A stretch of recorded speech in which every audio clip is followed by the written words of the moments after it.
Revision ಅಡಿಯಲ್ಲಿ ಏನೇನು ಕಾರ್ಯಗಳು ನಾವು ಮಾಡ್ತಾ ಇದ್ದೀವಿ, ಸದ್ಯಕ್ಕೆ ಪರಿಸ್ಥಿತಿ ಏನಿದೆ ಹಾಗೂ ಎಷ್ಟು ಸಾಧನೆ ಆಗಿದೆ ಅನ್ನೋದ್ರ ಬಗ್ಗೆ ನಾವು ಎಲ್ಲ ರೆಕಗ್ನೈಸ್ಡ್ ಪೊಲಿಟಿಕಲ್ ಪಾರ್ಟೀಸ್ಗೂ ಹಾಗೂ ಮಾಧ್ಯಮದ ಎಲ್ಲ ಸಂಮಿತ್ರರಿಗೂ ತಿಳುವಳಿಕೆ ನೀಡಬೇಕಂತ ಹೇಳಿ ಎಲೆಕ್ಷನ್ ಕಮಿಷನ್ ಆಫ್ ಇಂಡಿಯಾದು ಸ್ಟ್ಯಾಂಡಿಂಗ್ ಗೈಡ್ಲೈನ್ಸ್ ಇದ್ದಾವೆ.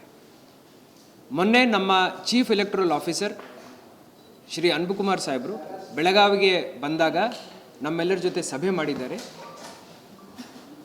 ಜಿಲ್ಲಾಧಿಕಾರಿ ಹಾಗೂ ಜಿಲ್ಲಾ ಚುನಾವಣಾಧಿಕಾರಿಯಾಗಿ ನೀವು ಪ್ರತಿ ದಿವಸ ಏನು ಪ್ರೆಸ್ ನೋಟ್ ರಿಲೀಸ್ ಮಾಡ್ತಾ ಇದ್ದೀರಿ, ಅದರ ಜೊತೆಯಲ್ಲಿ ಬಹಿರಂಗವಾಗಿ ಪೊಲಿಟಿಕಲ್ ಪಾರ್ಟೀಸ್ ಮೀಟಿಂಗು ಹಾಗೂ ಪ್ರೆಸ್ ಕಾನ್ಫರೆನ್ಸು ಮಾಡಿ ಹಂತ ಹಂತವಾಗಿ ಏನೇನು ನೀವು ಸಾಧನೆ ಮಾಡ್ತಾ ಇದ್ದೀರೋ ಅದನ್ನು ನೀವು ಸ್ಪಷ್ಟವಾಗಿ ಹೇಳಬೇಕು. ಹಾಗೂ ಯಾವುದೇ ನ್ಯೂನತೆಗಳು ತಳಮಟ್ಟದಲ್ಲಿ ಮೀಡಿಯಾ ನಮ್ಮ ಮಾಧ್ಯಮದ ಸಂಮಿತ್ರರಿಗೆ ಕಂಡು ಬಂದಾಗ ಅವರು ನಿಮ್ಮ ಗಮನಕ್ಕೆ ತರ್ತಾರೆ, ಅದನ್ನು ಸರಿಪಡಿಸಲಿಕ್ಕೆ ನೀವು ಯತ್ನಿಸಬೇಕಂತ ಹೇಳಿ ಅವರು ನಮಗೆ ಸೂಚನೆಯನ್ನು ನೀಡಿದ್ದಾರೆ. ನಮ್ಮ ಬೆಳಗಾವಿ ಜಿಲ್ಲೆಯಲ್ಲಿ ಒಟ್ಟು 18 ವಿಧಾನಸಭಾ ಕ್ಷೇತ್ರಗಳಲ್ಲಿ 41,07,000 ಮತದಾರರಿದ್ದಾರೆ. ಲಾಸ್ಟ್ ಒಂದು 25 ದಿವಸದಿಂದ ಎಲ್ಲ BLOಗಳು ಹಗಲು ರಾತ್ರಿ ನೋಡದೆ, ಮಳೆ ಬಿಸಿಲು ನೋಡದೆ ಮನೆ ಮನೆಗೆ ಹೋಗಿ ಕಷ್ಟಪಟ್ಟು ಈ ಎನ್ಯೂಮರೇಷನ್ ಫಾರ್ಮ್ಸ್ ಏನಿದ್ದಾವೆ ಅದನ್ನು ಡಿಸ್ಟ್ರಿಬ್ಯೂಟ್ ಮಾಡ್ತಾ ಬಂದಿದ್ದಾರೆ. ಒಂದು ಸಂತೋಷದ ಸಂಗತಿ ಏನಂದರೆ, ಇವತ್ತಿಗೆ ನಮ್ಮ ಜಿಲ್ಲೆಯಲ್ಲಿ ಒಟ್ಟು 41,07,000 ಮತದಾರರ ಪೈಕಿ ಕಂಪ್ಲೀಟ್ 100% ಡಿಸ್ಟ್ರಿಬ್ಯೂಷನ್ನು ನಾವು ಮುಕ್ತಾಯವನ್ನು ಮಾಡಿಕೊಂಡಿದ್ದೀವಿ. ಇದರಲ್ಲಿ ಒಂದು ನ್ಯೂನತೆ ಇದೆ, ಇದನ್ನು ನಾನು ಸ್ಪಷ್ಟಪಡಿಸಬೇಕು. ನಾವು ಒಂದು ಮನೆಗೆ ಹೋದಾಗ ಒಂದೇ ಮನೆಯಲ್ಲಿರುವಂಥ 3 ಜನ ವೋಟರ್ಸ್ ಪೈಕಿ ಒಬ್ಬರಲ್ಲಿರ್ಬೋದು, ಮಿಕ್ಕಿದಿಬ್ಬರು ಬೇರೆ ಬೇರೆ ಪೋಲಿಂಗ್ ಬೂತ್ ಲಿಮಿಟ್ಸಲ್ಲಿ ಇರ್ಬೋದು. ಕಾನೂನು ಏನು ಹೇಳುತ್ತೆ ಅಂದರೆ, ಅದೇ ಮನೆಯಲ್ಲಿ ನೀವು 3 ಉದಾಹರಣೆಗೆ ಆ 3 ಎನ್ಯೂಮರೇಷನ್ ಫಾರ್ಮ್ಸ್ನು ಡಿಸ್ಟ್ರಿಬ್ಯೂಷನ್ ಮಾಡಿ ಆ ಯಜಮಾನರಿಂದ ನೀವು ನಿಮ್ಮ ರಿಜಿಸ್ಟ್ರಲ್ಲಿ ಸಹಿ ಮಾಡಿಸ್ಕೊಂಡು ಡಿಸ್ಟ್ರಿಬ್ಯೂಟೆಡ್ ಅಂತ ತೋರಿಸ್ಬೇಕು ಆ್ಯಪಲ್ಲಿ. ಆದರೆ ನಾವೊಂದು ಹೆಜ್ಜೆ ಮುಂದೆ ಹೋಗಿ ನಾವು ಮೊದಲನೇ ಹಂತದಲ್ಲಿ ಡಿಸ್ಟ್ರಿಬ್ಯೂಷನ್ ತೋರಿಸಿದ ನಂತರ ಅನ್ಕಲೆಕ್ಟಬಲ್ ಅಂತ ನಾವು ತೋರಿಸಲಿಲ್ಲ. ಯಾಕೆ ತೋರಿಸಲಿಲ್ಲ ಅಂದರೆ, ನಮ್ಮ ಅರ್ಬನ್ ಏರಿಯಾದಲ್ಲಿ ಉತ್ತರ ಮತ್ತು ದಕ್ಷಿಣ ವಿಧಾನಸಭಾ ಕ್ಷೇತ್ರಗಳಲ್ಲಿ ಎಲ್ಲ ಪೊಲಿಟಿಕಲ್ ಪಾರ್ಟೀಸ್ ಬಂದು ನಮಗೆ ಈ ವಿಚಾರವನ್ನು ಮುಂಚಿತವಾಗಿ ತಿಳಿಸಿದ್ದಾರೆ. ಈ ಥರ ರೇಷನಲೈಸೇಷನ್ ಆಗಲಿಲ್ಲ ಲಾಸ್ಟ್ 10-15 ವರ್ಷದಲ್ಲಿ. ಒಬ್ಬರು ಇಲ್ಲಿದ್ದಾರೆ, ಒಂದು ಫ್ಯಾಮಿಲಿಯಿಂದ ಇನ್ನೊಬ್ಬರು ಬೇರೆ ಕಡೆ ಇದ್ದಾರೆ, ಅವ್ರು ಮಿಸ್ ಆಗಿ ಹೋಗ್ತಾರೆ. ಇದನ್ನು ಸ್ವಲ್ಪ ನಿಧಾನಗತಿಯಿಂದ ಎಲ್ಲರಿಗೂ ಅವಕಾಶ ಕೊಟ್ಟು BLO ಜೊತೆ BLA ಬೂತ್ ಲೆವೆಲ್ ಏಜೆಂಟ್ಗಳ ನೀವು ಸಹಾಯ ಪಡೆದು ಈ ಕೆಲಸವನ್ನು ಮಾಡಬೇಕಂತ ಅವರೇನು ನಮಗೆ ಸಲಹೆ ಕೊಟ್ಟಿದ್ದಾರೆ.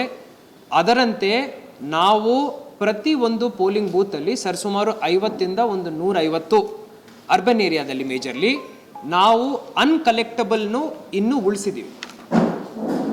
ತಮ್ಮ ಮುಖಾಂತರ ಎಲ್ಲ ಮತದಾರರಿಗೆ, ತಮ್ಮ ಪ್ರೇಕ್ಷಕರಿಗೆ ನನ್ನ ಮನವಿ ಏನಿದೆ ಅಂದರೆ, ತಮ್ಮ ವೋಟರ್ ಲಿಸ್ಟ್ನಲ್ಲಿ ಹೆಸರು ಒಂದು ಪೋಲಿಂಗ್ ಬೂತಲ್ಲಿದೆ, ಆದರೆ ತಾವು ಬೇರೆ ಒಂದು ಪೋಲಿಂಗ್ ಬೂತ್ ವ್ಯಾಪ್ತಿನಲ್ಲಿ ಈಗ ವಾಸ ಮಾಡ್ತಾ ಇದ್ದೀರಂದರೆ, ತಮ್ಮ ಮೂಲ ವೋಟರ್ ಲಿಸ್ಟ್ ಇರುವಂಥ ಪೋಲಿಂಗ್ ಬೂತ್ BLO ಯಾರು ಅಂತ ತಾವು ಅದನ್ನು ಸ್ವಲ್ಪ ವಿಚಾರ ಮಾಡಿ ಅವರನ್ನು ತಕ್ಷಣ ಕಾಂಟ್ಯಾಕ್ಟ್ ಮಾಡಬೇಕು. ಅವರ ಕಡೆ ತಮ್ಮ ಎನ್ಯೂಮರೇಷನ್ ಫಾರ್ಮ್ ಇದೆ, ನಾವು ಇನ್ನೂ ಅನ್ಕಲೆಕ್ಟಬಲ್, ಆಬ್ಸೆಂಟಿ, ಶಿಫ್ಟೆಡ್, ಡೆತ್, ಡೂಪ್ಲಿಕೇಟ್ ಕ್ಯಾಟಗರಿನಲ್ಲಿ ನಿಮ್ಮನ್ನು ಹಾಕಲಿಲ್ಲ, ನಾವು ವೇಟ್ ಮಾಡ್ತಾ ಇದ್ದೀವಿ, ಇನ್ನೊಂದು 4 ದಿವಸ ನಾವು ವೇಟ್ ಮಾಡಲಿಕ್ಕೆ ನಮ್ಮ ಕಡೆ ಅವಕಾಶ ಇದೆ. ಅದಾದ ನಂತರ ಕಾನೂನಾತ್ಮಕವಾಗಿ ನಾವು ಅದನ್ನು absentee, shifted, death, duplicate ಕ್ಯಾಟಗರಿನಲ್ಲಿ ASDD ಕ್ಯಾಟಗರಿನಲ್ಲಿ ಅನಿವಾರ್ಯವಾಗಿ ಹಾಕಬೇಕಾಗುತ್ತೆ. ಸೊ ಎಲ್ಲರಿಗೂ ಮನವಿ ಇದೆ, ಈ ನ್ಯೂನತೆ ಏನಿದೆ ಇದು ಬಹಿರಂಗವಾಗಿ ನಾವು ಹೇಳಬೇಕು, ತಮ್ಮ ಮುಖಾಂತರ ಎಲ್ಲರಿಗೂ ತಿಳುವಳಿಕೆ ನೀಡಬೇಕಂತ ಹೇಳಿ ನಾವು ಇವತ್ತು ಈ ಪಾಯಿಂಟನ್ನು ಇಟ್ಟಿದ್ದೀವಿ. ಸ್ಟ್ಯಾಟಿಸ್ಟಿಕ್ಸ್ ನೋಡಬೇಕಂದ್ರೆ ಡಿಸ್ಟ್ರಿಬ್ಯೂಷನ್ 100% ಆಗಿದೆ. ಈಗ ಕಲೆಕ್ಷನ್ ಎಷ್ಟಾಗಿದೆ ಅಂತ ನಾವು ಲೆಕ್ಕ ಮಾಡುವಾಗ ಸರಿಸುಮಾರು ಒಂದು 80% ಕಲೆಕ್ಷನ್ ಆಗಿದೆ, ವಾಪಸ್ ಬಂದಿದೆ. ವಾಪಸ್ ಬಂದ ತಕ್ಷಣ ನಾವು ಏನು ಮಾಡ್ತಾ ಇದ್ದೀವಿ ಅಂದರೆ, ನಾವು ಅದನ್ನು ಡಿಜಿಟಲೈಸೇಷನ್ ಮಾಡ್ಕೊಳ್ತಾ ಇದ್ದೀವಿ. ಡಿಜಿಟಲೈಸೇಷನ್ ಮಾಡ್ತಾ ಇದ್ದೀವಿ, ಸ್ಕ್ಯಾನ್ ಮಾಡ್ತಾ ಇದ್ದೀವಿ, ಡಿಜಿಟಲೈಸ್ ಮಾಡ್ತಾ ಇದ್ದೀವಿ. ನಮ್ಮ BLO ಅದನ್ನು ವೆರಿಫೈಡ್ ಅಂತ ವೆರಿಫೈ ಮಾಡ್ತಾ ಇದ್ದೀವಿ. ಈ ಕೆಲಸ ಇಷ್ಟ ಆಗಿದೆ ಅಂದರೆ ಮೊದಲನೇ ಹಂತ ನಮಗೆ ಮುಕ್ತಾಯವಾಗುತ್ತದೆ. ಟೋಟಲ್ 41 ಲ್ಯಾಕ್ ವೋಟರ್ಸ್ ಪೈಕಿ ಇಲ್ಲಿ ಮಠ 33,10,399 ವೋಟರ್ಗಳನ್ನು ನಾವು ಈಗಾಗಲೇ ಡಿಜಿಟಲೈಸ್ ಮಾಡಿ ಮುಗಿಸಿದ್ದೀವಿ. ಇಡೀ ರಾಜ್ಯದಲ್ಲಿ ಇದು ಅತಿ ಹೆಚ್ಚು ನಂಬರ್ ಫಾರ್ ಡಿಜಿಟಲೈಸೇಷನ್. ನಮಗೆ ಇರೋದು ಅತಿ ಹೆಚ್ಚು ವೋಟರ್ಸ್, ಅತಿ ಹೆಚ್ಚು ಡಿಸ್ಟ್ರಿಬ್ಯೂಟ್ ಮಾಡಿದ್ದೀವಿ, ಅತಿ ಹೆಚ್ಚು ನಾವು ಮತ್ತೆ ಸಂಗ್ರಹಣೆ ಮಾಡಿ ಡಿಜಿಟಲೈಸ್ ಮಾಡಿ ಅದನ್ನು ಫಿನಿಶ್ ಮಾಡಿದ್ದೀವಿ. ಶೇಕಡಾವಾರು 80.60%, 80.60%. State average is only 70%. But Belagavi district average for EFs digitalized is 80.6% as of today, as per report at 12 o'clock. ಇವತ್ತು 12 o'clock ತನಕ ಇಷ್ಟಾಗಿದೆ. ಇಲ್ಲಿ ಮಠ ಈಗ 130 ಆಗ್ತಾ ಇದೆ. ಪ್ರತಿ 2 ತಾಸಿಗೆ ನನಗೆ 1.5% ಇನ್ಕ್ರೀಸ್ ಆಗ್ತಾ ಇದೆ. ಅಷ್ಟು ಡಿಜಿಟಲೈಸೇಷನ್ ಆಗ್ತಾ ಇದೆ. ಈಗ ಡಿಜಿಟಲೈಸೇಷನ್ ಬಗ್ಗೆ ಮಾತಾಡಬೇಕಂದ್ರೆ ಡಿಸ್ಟ್ರಿಬ್ಯೂಷನ್ ಎನಿವೇಸ್ ಮುಗಿಸಿದ್ದೀವಿ. ರಾಮದುರ್ಗ್ ವಿಧಾನಸಭಾ ಕ್ಷೇತ್ರದಲ್ಲಿ 80% ಡಿಜಿಟಲೈಸೇಷನ್ ಆಗಿದೆ. ಸೌದತ್ತಿ ಯಲ್ಲಮ್ಮ ವಿಧಾನಸಭಾ ಕ್ಷೇತ್ರದಲ್ಲಿ 86.7 ಆಗಿದೆ. ಬೈಲ್ಹೊಂಗಲಲ್ಲಿ 89% ಆಗಿದೆ. ಕಿತ್ತೂರಲ್ಲಿ 86% ಆಗಿದೆ. ಖಾನಾಪುರಲ್ಲಿ 87% ಆಗಿದೆ. ಅದೇ ರೀತಿ ಬೆಳಗಾಂ ದಕ್ಷಿಣದಲ್ಲಿ 65.5% ಆಗಿದೆ. ಬೆಳಗಾಂ ಉತ್ತರದಲ್ಲಿ 59.6% ಆಗಿದೆ, ಆಲ್ಮೋಸ್ಟ್ 60% ಆಗಿದೆ. ಯಮಕನ್ ಮರಡಿಯಲ್ಲಿ 91% ಆಗಿದೆ. ಗೋಕಾಕಲ್ಲಿ 74%, ಅರಬಾವಿ 74%, ಹುಕ್ಕೇರಿ 85%, ರಾಯಬಾಗ್ 83%, ಕುಡಚಿ 73%, ಕಾಗವಾಡ್ 84%, ಅಥಣಿ 81%, ಚಿಕ್ಕೋಡಿ ಸದಲ್ಗ 85%, ನಿಪ್ಪಾಣಿ 87% ಆಗಿದೆ.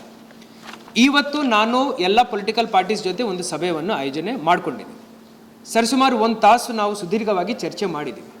ಇನ್ನೂ ಏನು ನ್ಯೂನತೆಗಳಿದ್ದಾವೆ ಅಂತ ಹೇಳಿ ನಾನು ಅವ್ರ ಜೊತೆ ಚರ್ಚೆ ಮಾಡುವಾಗ ಅವರು 2 ನ್ಯೂನತೆಗಳನ್ನು ನನಗೆ ತಿಳಿಸಿದ್ದಾರೆ.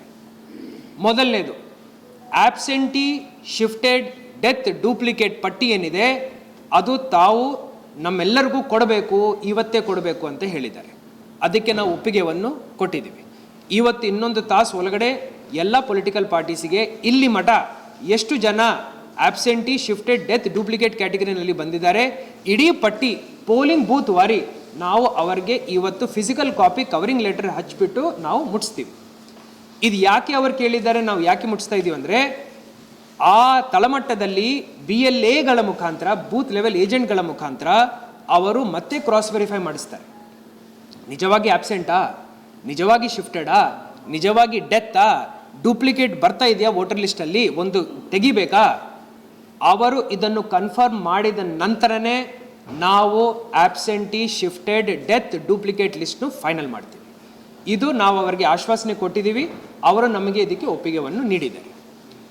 2ನೇ ನ್ಯೂನತೆ ಅವರು ಹೇಳಿದ್ದಾರೆ, 2002 ಲಿಸ್ಟಲ್ಲಿ ವೋಟರ್ ಲಿಸ್ಟಲ್ಲಿ ಇದ್ದರು, 2025 ಲಿಸ್ಟಲ್ಲಿನೂ ವೋಟರ್ ಲಿಸ್ಟಲ್ಲಿ ಇದ್ದರು, ಅವರು ವೋಟು ಮಾಡಿದ್ದಾರೆ.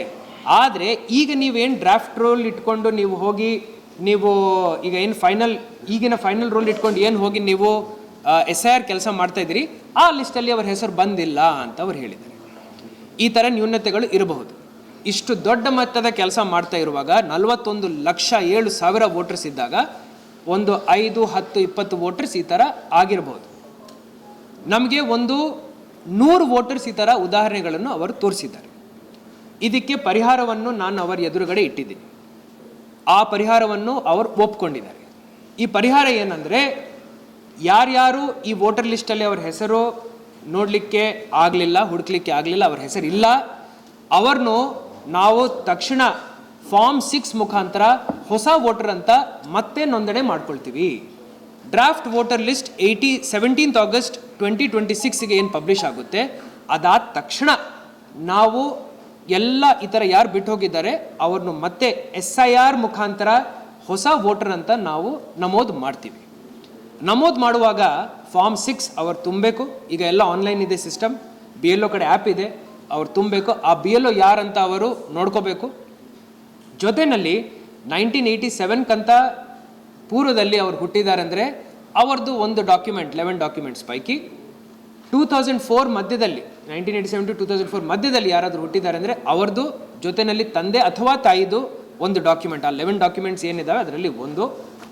2004 ನಂತರ ಅವ್ರು ಹುಟ್ಟಿದ್ದಾರೆ ಅಂದರೆ ಅವ್ರದ್ದು ಆವಾಗ ಸ್ವಲ್ಪ ಸ್ಟ್ರಿಕ್ಟ್ ಆಗುತ್ತೆ, ಯಂಗ್ ವೋಟರ್ ಅಲ್ವಾ, ಅವ್ರದ್ದು ತಂದೆದು ಹಾಗೂ ತಾಯಿ ಅವ್ರದ್ದು ಒಂದೊಂದು ಡಾಕ್ಯುಮೆಂಟ್ ಕೊಡಬೇಕು.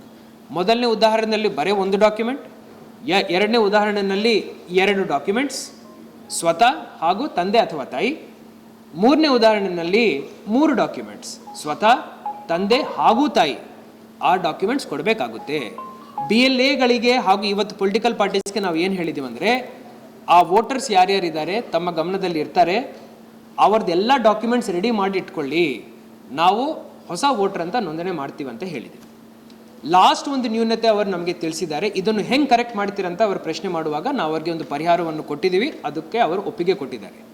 ನ್ಯೂನತೆ ಏನಿತ್ತು, ಈಗ ಒಂದು ಫ್ಯಾಮಿಲಿ ಒಬ್ಬರು ಇಲ್ಲಿದ್ದಾರೆ, ಇನ್ನೊಬ್ಬ ಮೆಂಬರ್ ಆಫ್ ದ ಫ್ಯಾಮಿಲಿ ಬೇರೆ ಪೋಲಿಂಗ್ ಬೂತಲ್ಲಿದ್ದಾರೆ, ಇನ್ನೊಬ್ಬರು ಬೇರೆ ಪೋಲಿಂಗ್ ಬೂತಲ್ಲಿದ್ದಾರೆ, ಇದನ್ನು ಯಾವಾಗ ಕರೆಕ್ಟ್ ಮಾಡ್ತೀರಾ ಅಂತ ಅವರು ಪ್ರಶ್ನೆ ಕೇಳಿದ್ದಾರೆ. ನಾವು ಡ್ರಾಫ್ಟ್ ರೋಲ್ ಪಬ್ಲಿಷ್ ಆದ ತಕ್ಷಣ ಅವರಿಂದ ಫಾರ್ಮ್ 88 ತುಂಬಿಸ್ಕೊಂಡು ಶಿಫ್ಟಿಂಗ್ ಆಫ್ ವೋಟರ್ ಕೆಲಸ ಏನಿದೆ, ನಮ್ಮ ಕಡೆ ಪಟ್ಟಿ ಇದೆ, ಅವ್ರ ಕಡೆನೂ ಪಟ್ಟಿ ಇದೆ, ಅವರ ಜೊತೆ ನಾವು ಕೈ ಜೋಡಿಸಿ ಇವ್ರನ್ನು ಅವರು ಎಲ್ಲಿ ವಾಸ ಮಾಡ್ತಾ ಇದ್ದಾರೆ ಆ ವಾಸ ಸ್ಥಳದಲ್ಲಿ ಇರುವಂಥ ವ್ಯಾಪ್ತಿಗೆ ಬರುವಂಥ ಪೋಲಿಂಗ್ ಸ್ಟೇಷನ್ನಲ್ಲಿ ಅವರ ಹೆಸರನ್ನು ನಾವು ಶಿಫ್ಟ್ ಮಾಡಿ ನಮೂದನೆ ಮಾಡ್ತೀವಿ. For the first time after 20 years Belagavi ಜಿಲ್ಲೆಯಲ್ಲಿ ಎಸ್ಪೆಷಲಿ ನಗರದಲ್ಲಿ ಈ ಏನು ಬಹಳ ಗೊಂದಲಗಳಿತ್ತು ಅದಕ್ಕೆ